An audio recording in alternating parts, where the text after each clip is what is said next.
Good evening and many thanks that you could join us on the 5th day of July 2022, barely 34 days to the next general election. My name is Winnie Maganga. My co-anchor tonight at the bottom end of your screen is Joyce Warimu. Welcome to the broadcast. The tide in Mount Kenya is turning. That was a talk today at the Azimio la Umoja One Kenya ticket of Raila Odinga and Martha Karua took its presidential campaigns to Nyeri County with a full house rally. And as our very own Davis Mbere reports, Odinga's running mate told the rally at a strong wind of sweeping through the central Kenya region and will see Raila Karua ticket elected to office in August 9th. The Azimio leaders say 70% first round victory is for the coalition, with Mount Kenya tilting towards the Raila Karua. Nyeri County in the Mount Kenya region. Roads here were packed to the brim as Raila Odinga and Martha Karua roll into the county with the latest offensive for the Mount Kenya votes. With less than 40 days to the election, the Azimio la Umoja One Kenya coalition leaders declaring the mood was changing in the Mount Kenya region in favor of the Raila Karua ticket. Hawa watu wawili wakichukua serikali, nyinyi watu wa Odhaya, hakuna mtu atasahau nyinyi. Si munaona pahale mama yako? Si muliniambia pahale iko nimuoneshe? Mimi iko kwa baba na mama wa Gare Karua. Munioneshe, mutawachagua. Ile mtu anakuja kutanganya nyinyi, mjue yeye ni kazi bure, kwa sababu mambo tunajua ni ya watu wawili. Pahale mama yako na baba, mama hawezi kukosa chakula, si ndio? Na wakikuwa hapa Laila na Martha, hata kazi ya vijana vile mnaniuliza sasa hivi nifika hapa, siniambia nyinyi mtapata. Akina mama mtapata pesa ya kufanya biashara. The leaders from the region on board, the Azimio formation is confident to switch the Nyeri sub-region to its column come August 9. Kipigina wengine, kama mngetaka namna hiyo, tafadhali uchague mzee Raila Amolo Odinga na Martha Karua. Nani nitaambia nyinyi ukweli na mmeambiwa. Unaona Martha Karua? Tulikuwa kwa bunge na tumekuwa na yeye. Usifikirie vile anaongea ndio atakuendesha ukiwa na ufisadi. Wewe utajiona ndani. Ni mwanzo bado hicho. Kwa hivyo Kenya is safe in the hearts of these two people. Katiguo. Martha Karua mimi nimemwangalia. Hata mimi nilikuwa nataka kuwa deputy president. Walitangaza nika-apply. Lakini nilipoona tu Martha ame-apply, nikajua ni kwa kile muno kumeharibika kuharibika. Because hata baba angesema ni mimi, ningemwambia baba, nimepima kama kuna mwanamke hii Kenya anaweza kusimama pahali popote, aseme lolote, atetee yote kwa haki, hakuna mwingine isipokuwa ni Martha Wangari Karua. Huyo mama, kwa sababu ya haki ya mwananchi, au ukimletea noma atakuletea noma, ukimletea mbaya atakuletea mbaya. Martha Karua ukimletea noma atakuletea, ukimletea mbaya atakuletea. With the economy of Nyeri County partly dependent on business and agriculture, the Azimio team pledging to boost the sectors in the county. Tumejua mambo ya gharama ya maisha sasa. Bei unajua imepanda juu kabisa. Wananchi wanaumia, sio? Bei ya unga iko juu. Bei ya unga iko juu. Bei ya mafuta iko juu, sio? Bei ya sukari iko juu, sio? Tutateremsha mara moja. Ndani ya siku 100 tukianza, bei hiyo itarudi chini. The Azimio leaders directed attacks at the Kenya Kwanza group, led by Deputy President William Ruto, terming the group as short of integrity and competence. Niko na ujumbe kwa ndugu zetu wale tunashindana na wao. Mimi nataka kuwaambia wao sio adui wetu, wao ni wapinzani wetu. Lakini ni ndugu sababu tumetoka boma moja inaitwa Kenya. na tutafute kura kwa amani bila vitisho. Wao wametoa vitisho, sisi hatutawatolea vitisho, na wahakikishia tutachunga haki zao vile tutachunga haki zenu. Tukipambana na ufisadi, mtu asilie kusema ni yeye. Hakuna mama amebatiza mtoto ufisadi. Ufisadi ni tabia wewe mwenyewe unajichagulia. Ukifanya mambo ya kula pesa za umma, uwe ndugu yangu, uwe mtoto wangu, uwe mpinzani, sheria ni moja Kenya. Lazima tuheshimu nchi yetu na tuweke nchi yetu kwa mkono ambayo tunajua itapeleka mbele. Mimi nasikia jamaa akiongea kila pale. Ati anasema mimi na nimelazimisha Uhuru kusimama, mimi nilikuwa kupiga kofi. Unaona vile anasema amelazimisha Uhuru ati afanye hii na hii. Ndio alikuwa analazimisha Raila Odinga asikubali matokeo ya 2007 mpaka nchi yetu karibu chomeke. Shetani afanye nini? Shetani afanye nini? The Azimio la Umoja presidential candidate Raila Odinga's tour of the Mount Kenya region seeks to squeeze Deputy President William Ruto into a minority vote in the region with 456,949 registered voters from 917 polling stations in 16 constituencies at stake.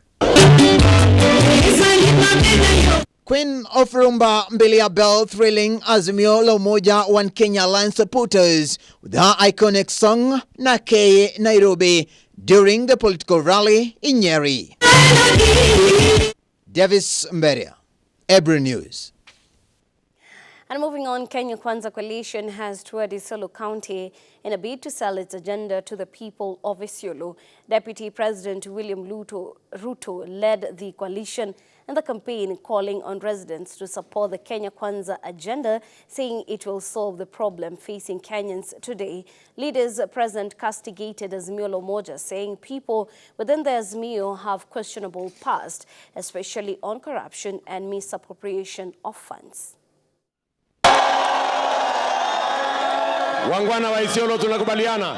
Kenya Kwanza Coalition is still burning the midnight oil to sell its agenda to the people of Kenya, and today the coalition was in Isiolo County. The Kenya Kwanza tour of Isiolo County comes at a time when the leading coalitions are traversing the country selling their agenda and manifesto to the people. Deputy President William Ruto took a swipe at the Azimio la Umoja coalition for not having a constructive plan for the people of Kenya, castigating Azimio la Umoja for pretending to be darlings of President Kenyatta more than the people who voted for him. Nauliza nyinyi kwa unyenyekevu, kura yenu tarehe 9 mwezi wa 8, kura yenu ni ya kitendawili hana kazi ama ni ya hasla mumeona kazi yake? Kura yenu ni ya nani? Kura yenu ni ya nani? Hebu nione kura ya hasla, nione kura ya hasla, nione kura ya hasla. Arambe! Na nyinyi watu wa Isiolo, msikuwe na wasiwasi. Hawa viongozi wenu wote wanaunga mimi mkono usiku. Si mnajua mimi sina shida na mtu. Si nilisaidia huyu mtu ya kitendawili mpaka akakuwa prime minister. Si nimesaidia rafiki yangu Uhuru Kenyatta mpaka amekuwa rais. Si mnasikia hata mimi alikuwa karibu atoroke nikamlazimisha. Ama amjasikia hiyo story? Ama amjasikia hiyo story? Sasa mimi nauliza nyinyi Isiolo, si nilisaidia hawa jamaa, lakini hawa majamaa sasa ati wamesema hawataki kuniunga mkono ati kwa sababu baba yangu hajulikani.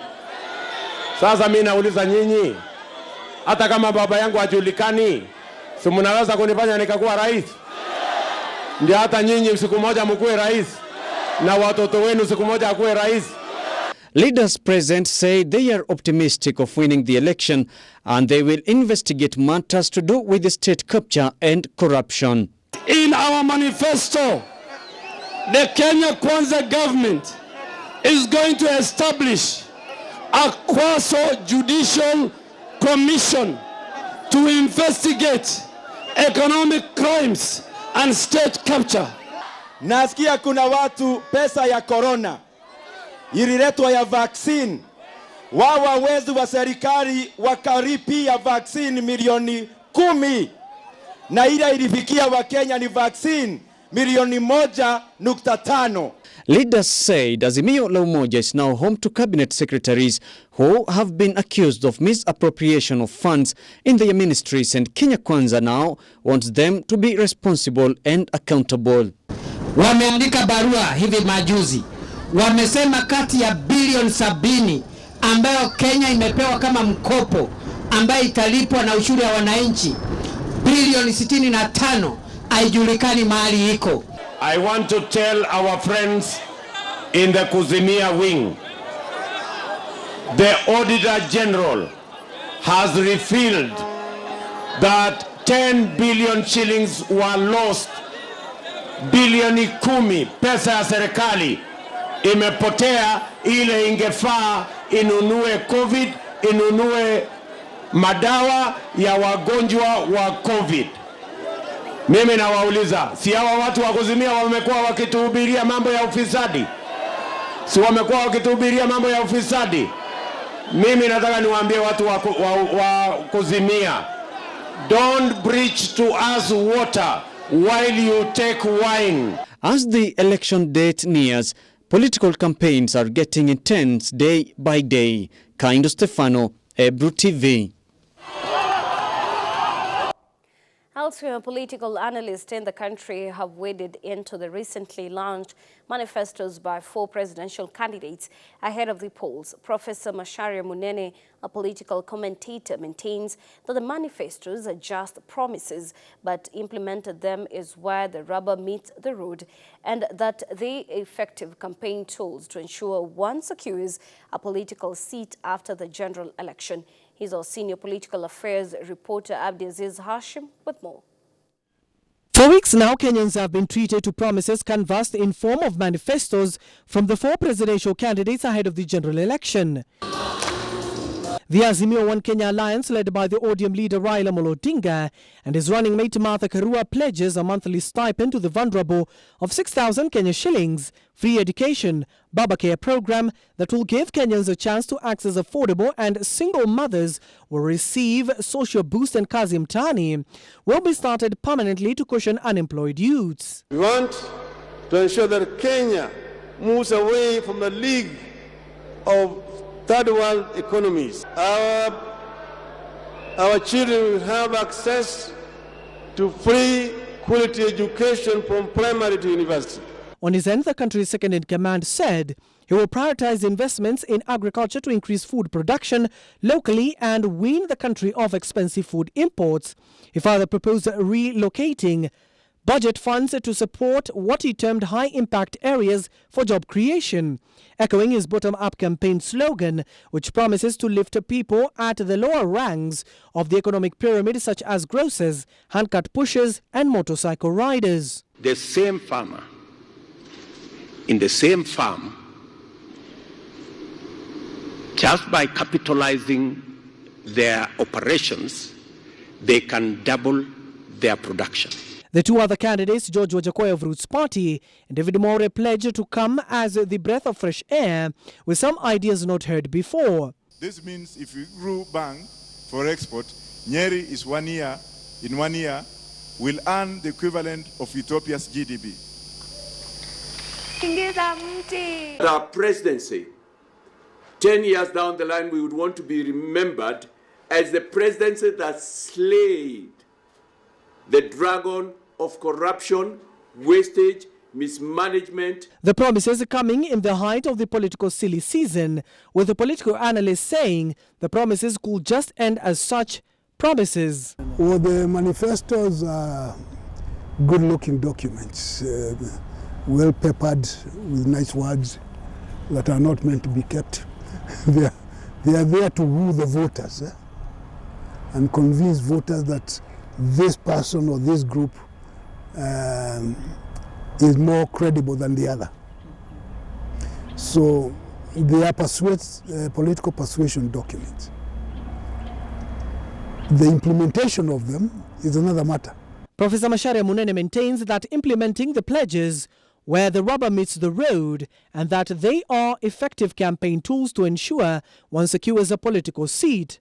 Because once the writer of the manifesto gets into the office that he wanted to get in using that persuasive document, and he finds out so many challenges in the office, because he or she, and right now it is a he, will find a lot of challenges in the office. So much that some of the promises may have to wait in order to deal with the immediate challenges of getting into the office. Professor Macharia Munene says that whoever takes over the President Uhuru Kenyatta's regime will have to dance to the tunes set by some players in the government if he intends to implement some of the recommendations made in the manifesto. So this person who comes in with a lot of good ideas and vibrating with energy to do things is reminded, there are institutions, and there are things, some procedures have to be followed. And in the process of following those procedures through given institutions, things take time. So the new policy don't get implemented because it takes time to get things. That is, if the bureaucrat, the key bureaucrat, the person in charge of implementing, has a problem with the policymaker. With less than a month to the polls, it remains to be seen if Kenyans bought what they were sold by the said candidate come August 9th. So it's a very tricky situation. So the policymaker may be genuine. Okay? They may be genuine, but they'll find a lot of problems along the way. If the policymaker is not genuine, he was just campaigning anyway, he'll just continue to say, you could shit up and up. Abdiaziz Hashim, Ibru TV. And moving on, the High Court has squashed a requirement for independent candidates to submit copies of their supporters' identities card to IBC when seeking registration to vie for various seats. Justice Anthony Mrima termed the requirement as unconstitutional and one that contravenes the Data Protection Act. It is another major blow to the Independent Electoral Boundaries Commission (IBC). Barely after 24 hours after the Mombasa court directed the Wafula Chebukati-led commission not to print the ballot papers as well as gazetting of candidate names ahead of the polls. In the ruling that is likely to send the IBC back to the drawing board, the High Court Judge Justice Anthony Mrima has quashed a requirement for the independent candidates and other candidates to submit copies of their supporters' identity cards to IBC when seeking registration to vie for various seats. Justice Mrima termed the requirement as unconstitutional and one that contravenes the Data Protection Act. Some of the requirements of the candidates vying for president included, among others, 48,000 signatures from supporters and joined with copies of their identity cards. But nevertheless, we must have to ask ourselves what is the implication of this judgment. Because you must remember that all candidates were supposed to forward and to have a backing of the signatures from their supporters as one of the preconditions for qualifications by IBC. And this was not just limited to the persons or the individuals who are seeking to contest for presidency through independent means. It was a requirement even for people who are being sponsored by political parties. So in my view, the judgment by Justice Mrima has opened a can of worms. That in the sense that we may end up not having a presidential candidate if somebody want to create mischief out of that ruling. The ruling now could see the more than 40 independent candidates and other candidates, including the Usawako Waters Mwangi wa Iria, Thadwe Zekuru Okot and Ruben Kigame, back to the ballot. According to the lawyer Ndegwa Njiru, the decision has once again opened the lead on the lack of measures by the IEBC to seal legal loose ends and as a result affect the election preparedness. Noting that the 9th of August is a constitutional date that is almost cast on a stone, and that the 9th of August is an unmoving target. We must all target there and converge there on the 9th of August. So that judgment has opened a Pandora's box. It may be mischievously used by people who might want to derail the elections. And then it is only prudent that the IBC seeks a stay of the same in the Court of Appeal. Because it may create a lot of confusion in the body politic of the entire elections. Because we cannot move to an elections without the presidential candidates. There are no two elections contemplated in the Constitution. The ruling was on 4 consolidated petitions filed by 17 independent candidates and Free Kenya Initiative in April. They sued the Independent Electoral Boundaries Commission IEBC's office of the Registrar of Political Party, National Assembly, Senate and the Attorney General. The candidates argued that IEBC and the Registrar of Political Parties placed discriminatory and constitutional constraints on the independent candidates vying for political seats. Abdelaziz Hashim, Ibru TV.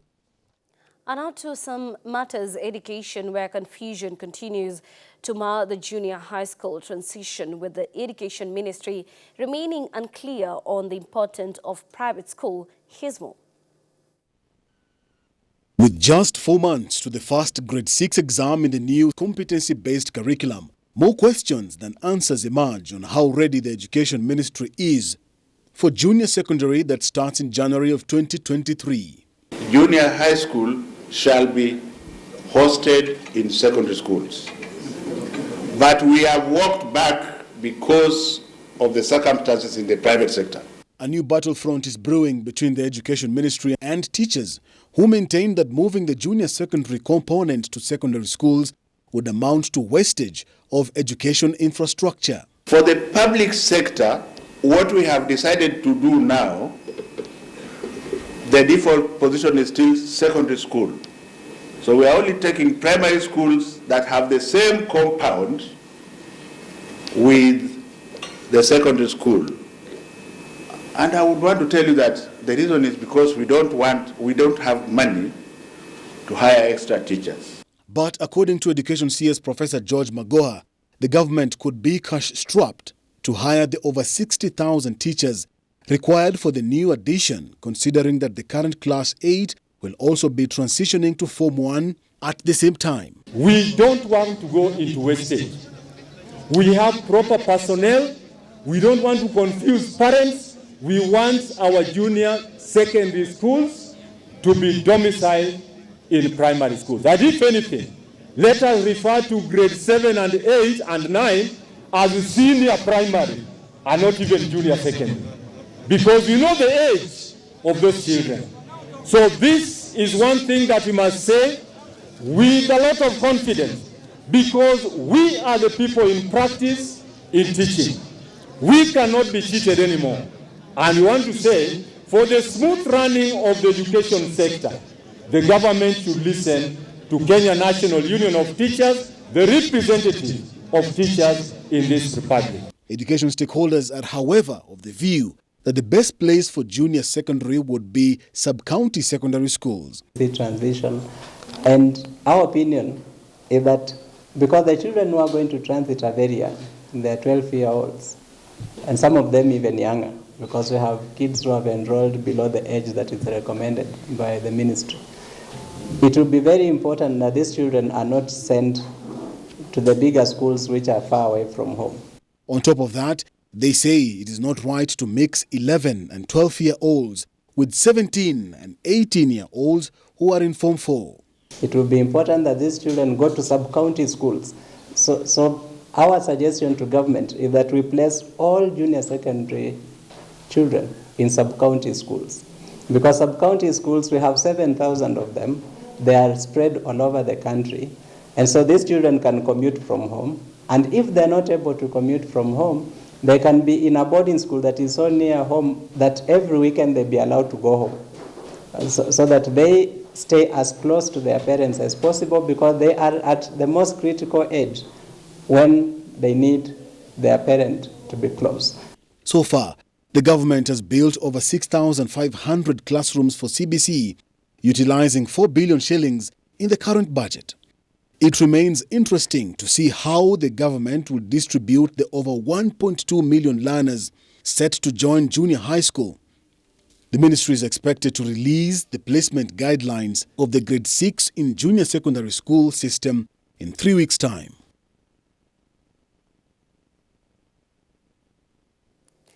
And that story by Kenneth Kazungu takes us to a fast commercial break. We'll be right back. Don't go too far.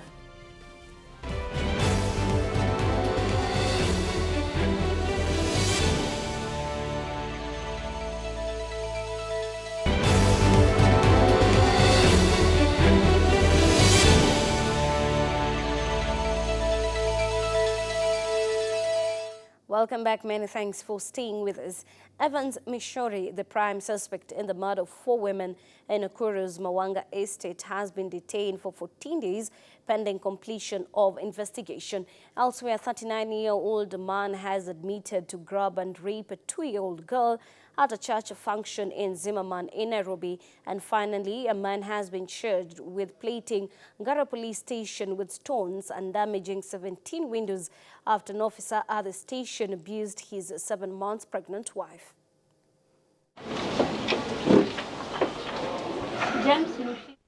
We start in Nakuru County, where Evans Mishori, who is the prime suspect in the Nakuru's estate murders, appeared before Nakuru Senior Principal Magistrate Charles Ndegwa today. Mishori was arrested last week in Kisii County after a mobile phone he had taken from one of his victims was traced to him. 5 others who are linked to the murder were Dennis Asiliola, Finki Wanjala, Julius Omondi, Isaac Kinyanjui and Josphat Simiyu. The court detained the 6 for 14 days to allow detectives to complete the investigation into the murders. Ulihusika na vifo ambazo zimekuwa zikifanyika na Maganga area na maeneo ya Nakuru ya Kiswahili, na kuna ombi iliweza kuletwa kotini siku ya jana tarehe 4 mwezi wa 7 mwaka huu.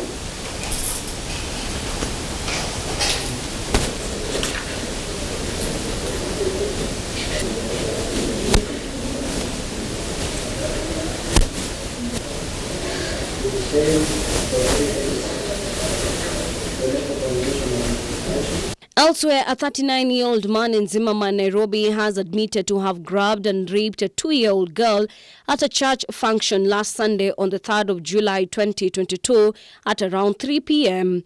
Appearing before Milimani Court's Senior Principal Magistrate Wandia Nyamu, the accused Erastus Karaoke, who looked disturbed, said an evil spirit entered his mouth before reaching out to the minor to quench an instant sexual urge, claiming he was bewitched. The magistrate heard that the minor was rushed to Komarok Modern Hospital, where she's admitted for correctional surgery.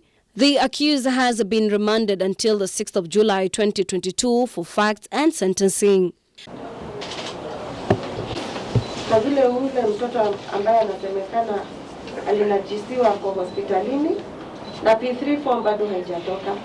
Wanaomba niseme upelekwe Kasarani Police Station, uweze kuletwa kesho kotini ili uweze kusomewa maelezo.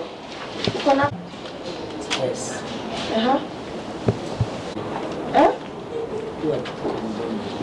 Ulitupiwa kitu kwa mdomo?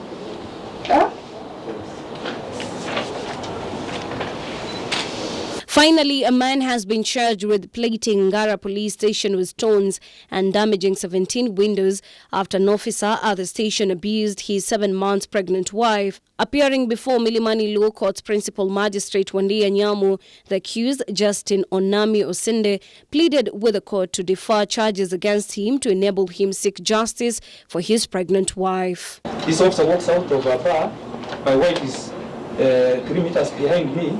Then he approached my wife, Malaya unaenda wapi? Then undresses her by she was wearing a decent clothes.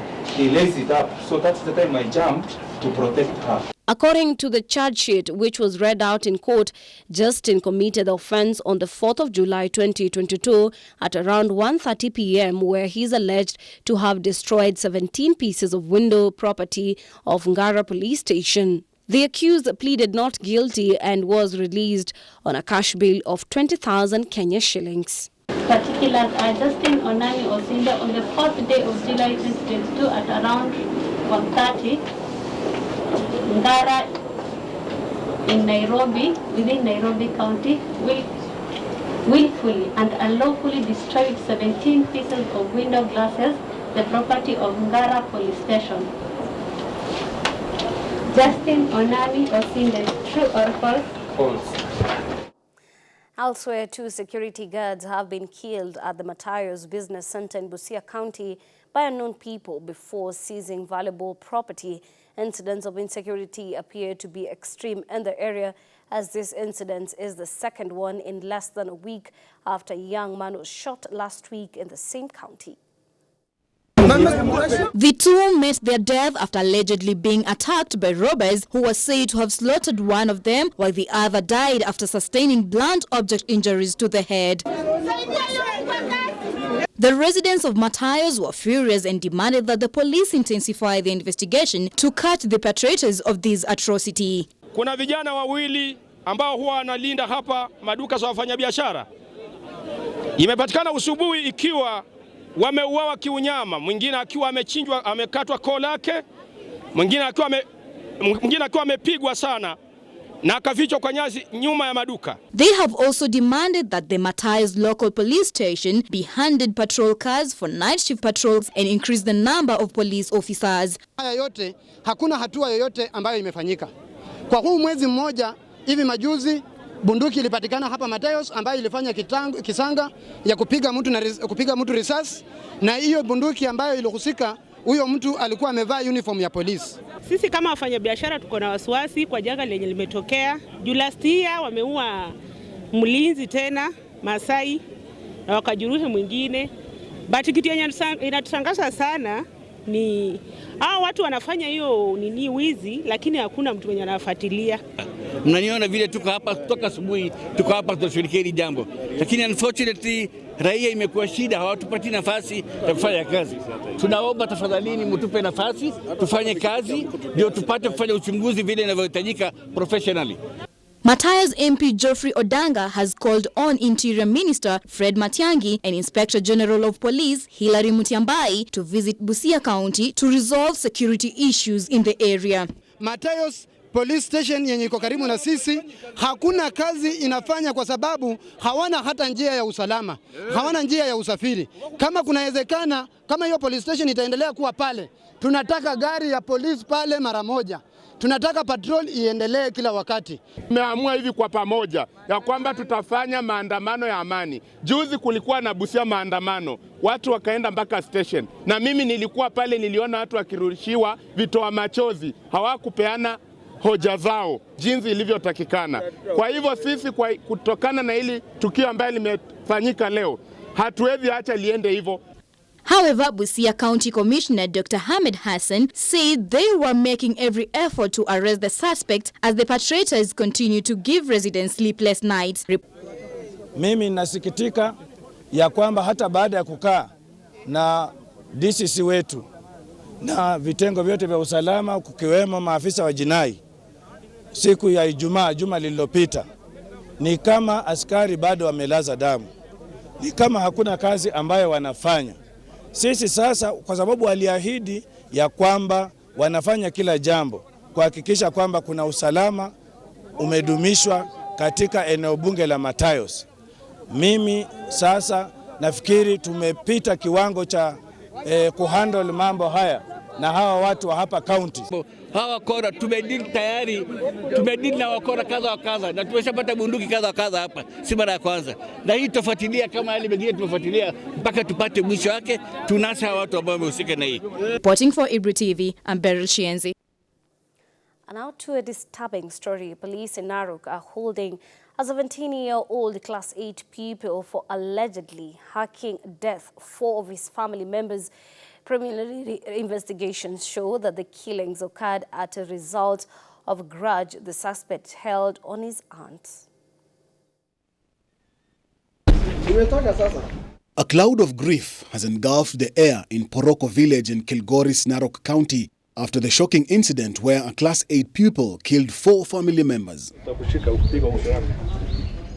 In the Sunday incident, the 17-year-old attacked 2 small boys aged 5 and 10, his cousins, by strangling them and later transferring their bodies to their farm. Vijana au watoto waliuliwa kuipitia njia ya kunyonga. kama huyu mkubwa ilinyongwa, alafu ikakatwa sehemu kidogo hapa kidogo, alafu huyu mdogo ni kama imesungushiwa tu shingo mpaka ikafunjika. Hiyo kidogo inaitwa Evans, inaitwa mkubwa inaitwa Evans Meugi, na ile mwingine inaitwa Leteipa. Tunahitaji serikali watusaidie sana, washika hao watu. Hiyo kazi si mtu mmoja amefanya, juu huyo ni mtoto mdogo sana. Lazima kuna watu wameambatana na yeye wakaua hao watoto. The suspect then reportedly hugged the slain kid's mother, his aunt, who was 6 months pregnant, with a panga. She died later as she was receiving treatment. Kufika kwa jirani, mlango uko wazi, damu kwenye nyumba, watu hawako. Sisi kama majirani tukaanza nduru, tukalia sana. Tukajaribu kutafuta familia, hakuna. Tukadhani ni kama wametoroka. Kidogo kidogo mama wakatafuta, wakapata mama. Mama ndio huyu ameumia, watoto hawaonekani. Tukakutana na mama watu wa Iboma. Tukasema Kenya tutafanya juu hatujui, twende tuingie kwa mashamba sisi wote, tunaweza kuta watoto walitoroka baada ya kuona ikisa wakaenda kujificha. Kwa sababu tukipata watoto tutajua, wataweza jua hata mtu mmoja wenye alikuwa anafanya hiyo kitu. Sasa tunakuja tumefika kwa njia karibu tufike kwa shamba, tukakuta na wazee wa Iboma nao waliamka usiku kwenda kutafuta. Ndio baba yetu mmoja akatuambia, saa hii nyinyi mulie kwa sababu tumeshapata watoto wameuawa, wamepangwa kwa shamba. According to officers, preliminary investigations show that the suspect committed the crimes due to a grudge he was bearing on his aunt. And upon further interrogation of the suspect himself owned up of having carried out the heinous act all by himself. The suspect, who is now in police custody, admitted to committing the crimes. And we also established that he did this all because of some sort of grudge or rather a revenge, which the suspect had been charged before court at Kilgoris after the complainant or the mother, Juliet, who later succumbed to the injuries on Sunday after being taken to hospital, had reported a case of theft of household goods at her homestead. So the guy was placed on probation for 1 year after having been convicted of the offenses he had committed. Area residents now appealing to law enforcement not to release the suspect as they fear for their lives. Tunaomba serikali tafadhali mtusaidie. Jirani sisi tumekuwa na uoga sahi, hatuache watoto. Jirani hata ukikosewa sahi ni shida kusema makosa yako, juu utasema makosa yako jioni usikue kwa nyumba. Sasa ndio tunaomba, kwa sababu hiyo kitendo ni kitendo kibaya sana ya unyama. Hata tujaiona wala kusikia, ndio yani tunasikianga tu tujaiona. Ni uchungu kabisa. Lakini tunaomba serikali, nyinyi ndio ngao yetu, nyinyi ndio kimbilio, mtuokoe kwa hii wakati, kwa sababu ni wakati mgumu sana. Such a bizarre incident. My heart is fully, I don't know, I'm lost for words. And moving on, people living with disability rather in Malindi sub-county, Kilifi County, have accused the government for allegedly biasness in service delivery in the county. They pointed out fingers to the county government for neglecting them. Some say they have been thrown out by their family members for having disabled children and others disowned by their husbands.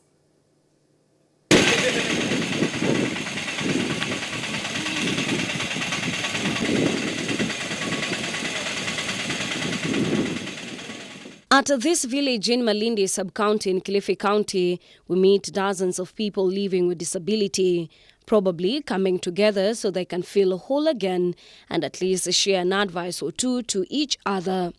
We meet Mbithe Mwema, who's a mother of a 15-year-old child who's disabled, and she narrates to us how it has been difficult taking care of the child with no support from the government. Tunapitia hali ngumu na hawa watoto walemavu.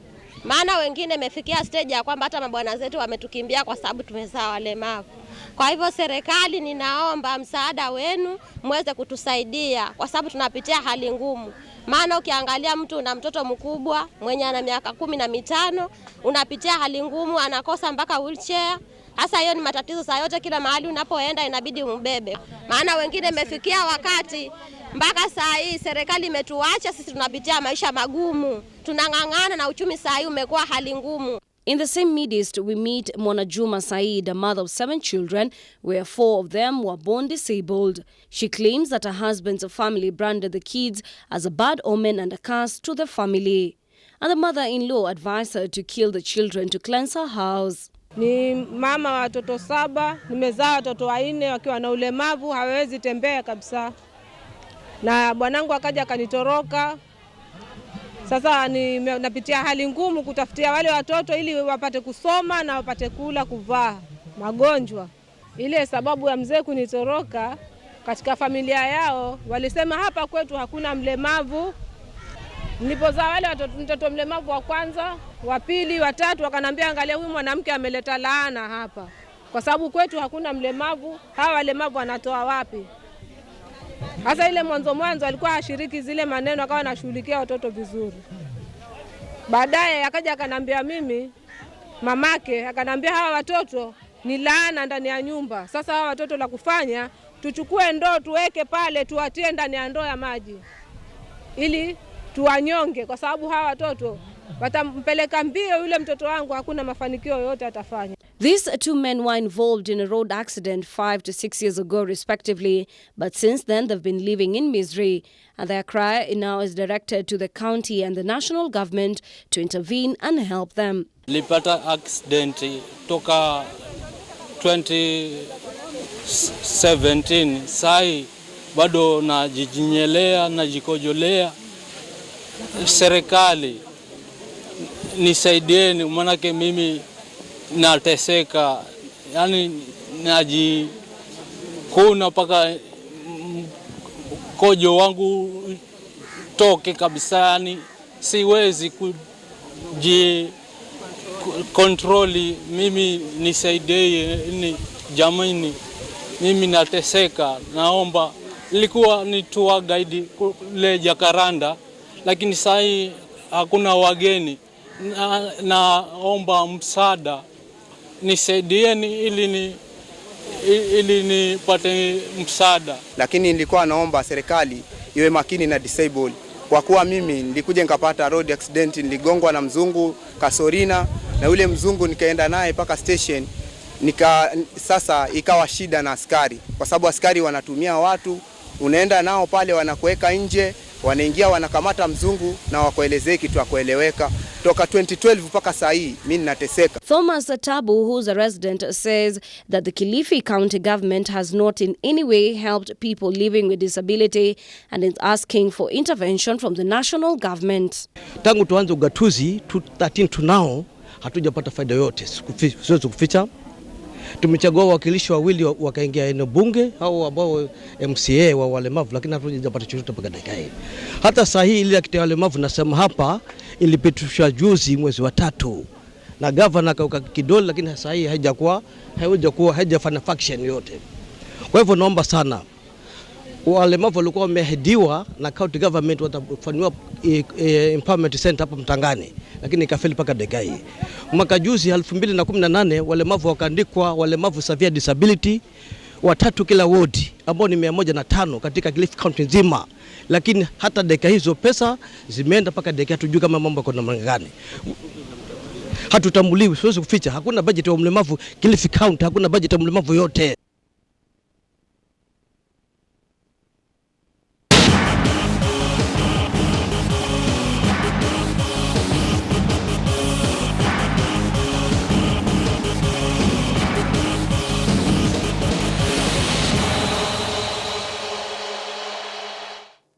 And moving on, the Kenyan Air Rifle and Air Pistol team from Kenya Sports Shooting Federation have today received a kit from the National Olympic Committee of Kenya ahead of their departure this evening to the ISF World Cup in Chongwon, Korea from the 6th to the 27th of July 2022.